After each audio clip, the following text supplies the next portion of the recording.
Hello, everyone. Welcome to today's episode of Read a Book and Chill. We're going to continue reading today Spooksville-The Howling Ghost, Chapter 2.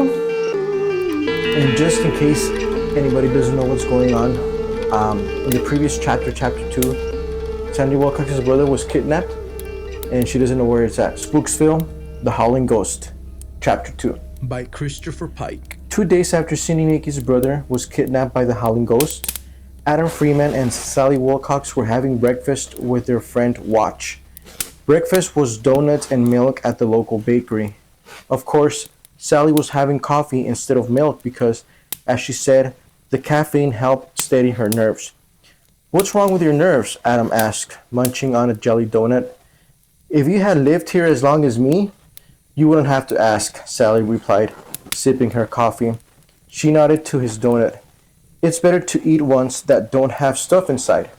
"Why?" Adam asked. "You never know what that stuff might be," Sally said. "It's just a jelly donut," Adam protested, although he did stop eating it. Sally spoke gravely. "Yeah, but where did the jelly come from? Have you been in the back room? Have you studied the supplies? You can make jelly out of raspberries and strawberries, or a respectable facsimile from scrambled brains." Adam set his donut down. "I really don't think so. It's not always wise to think too much in this town," Sally said. "Sometimes you got to trust your gut feelings." She leaned over and sniffed the donut. "Or your nose. It smells all right to me, Adam. Go ahead, have another bite." Adam sipped his milk. "I've had enough." "Can I finish it?" Watch asked. "I'm not picky." "Sure," Adam said, pushing the donut over. "What were we talking about a few seconds ago? I forgot." "Alien abductions," Watch said, taking a bite out of the donut and licking the jelly as it oozed over his fingers. "They're happening all over. Ships from other planets come down and grab people and take them into orbit for physical examinations. I'm surprised one of us hasn't been abducted yet. I imagine we would make interesting specimens." "I don't believe in flying saucers," Adam said. Sally snorted. "Yeah, just like you didn't believe in witches a month ago." "Have you ever seen a flying saucer?" Adam asked, even though he knew what Sally's answer would be. "Of course," she said.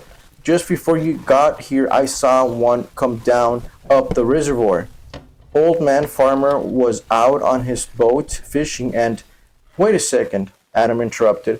"I thought you said there were no fish in the reservoir.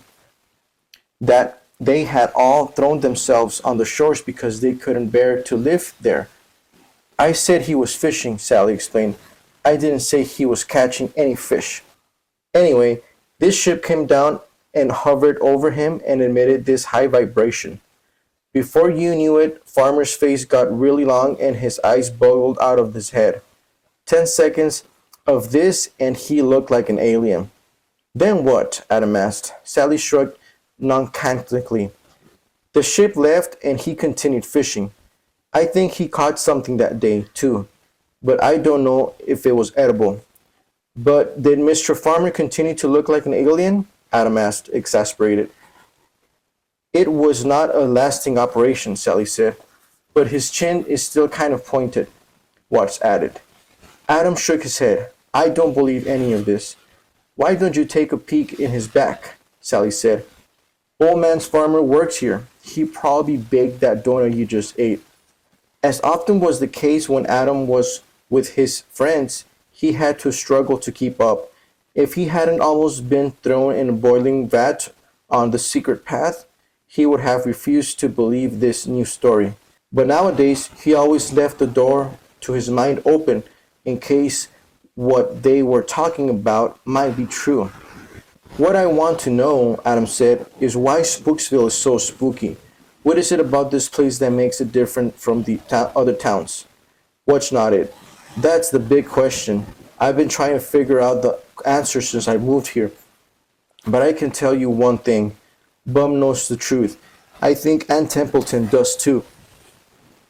"But Bum won't tell?" Adam asked. "No," Watch said. "He said I have to find the answer for myself, and that I will probably disappear from the face of the earth before I do." He paused. You might want to talk to Aunt Templeton about it sometime. I hear you guys are friends. Who told you that? Adam asked. Watch pointed at Sally. She did.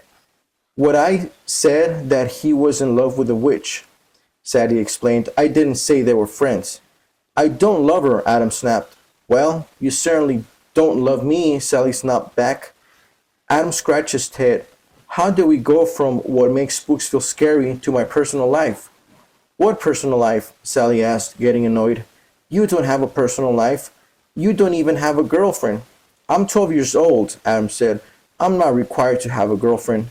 That's right, Sally said. Wait till you're 18. Let your whole life pass you by.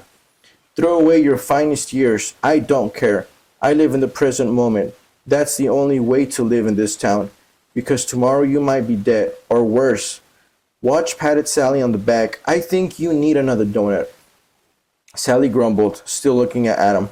Donuts cannot cure all my problems. Nevertheless, she took a bite out of the chocolate one Watch set in front of her. The smile touched her lips. Ah, sugar and chocolate, better than love. They're always there for you. Adam looked away and muttered, You shouldn't carry a box of chocolates wherever you go. I hear that, Sally said, still munching her donut, which may have had a little jelly in the center of it, too. Casually, she reached behind her and lifted a newspaper off the next table. She studied the news for a few seconds. Oh no, she moaned. What is it? Adam asked. A 5-year-old boy disappeared off the jetty down by the lighthouse, Sally said.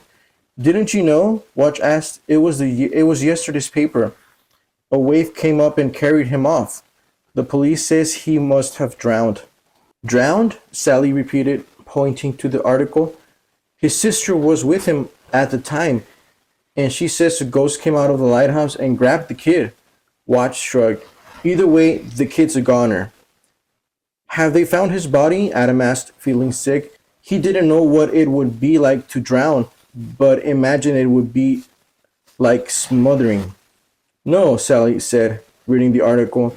The police says the tide must have carried the boy out. The idiots. But that sounds logical, Adam said, although he was sure Sally would yell at him for saying it. Sally huffed and tossed the paper aside. Don't you see? She asked. They haven't found a body because he didn't drown. The kid's sister is telling the truth. A ghost swiped the kid. Watch. Why don't you explain to Adam that these things happen? This is reality. Watch was not interesting. Like I said, it doesn't matter whether it was a ghost or a wave. The kid's dead by now. Sally was annoyed. He's just another Spooksville statistic to you.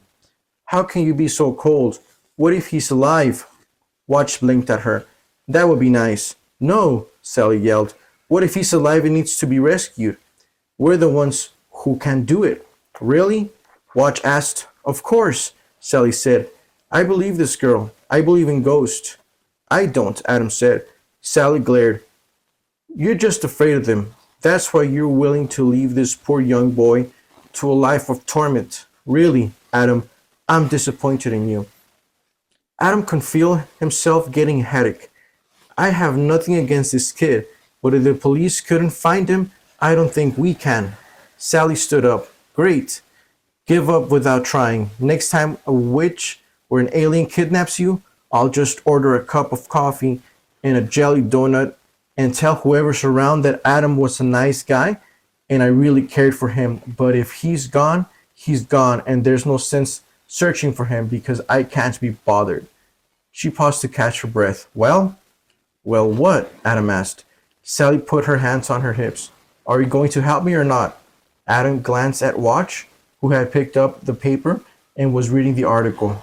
Are we helping her or not? Adam asked his friend. Watch glanced at his watches, all 4 of them, 2 on each arm. It's not as if we're doing anything this afternoon, he added. I know Cindy Makey. She's cute. Adam turned back to Sally. We'll help you. Sally fumed as she turned away. You guys are so altruistic. Adam glanced at Watch as he stood up, ready to follow Sally. What does altruistic mean? He whispered to Watch. Let's just say the word does not apply to us, Watch whispered back. And that was chapter 2. So, what do you all think? Sally was able to convince Watch and Adam to go help out Cindy Mankey in her quest to find her brother who disappeared in chapter 1. What do you think is going to happen in chapter 3?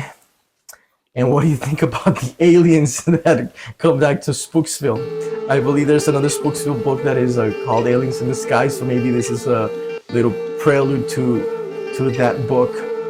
But I hope you enjoyed today's episode, today's chapter, and we'll see you soon with chapter 3. Have a good one.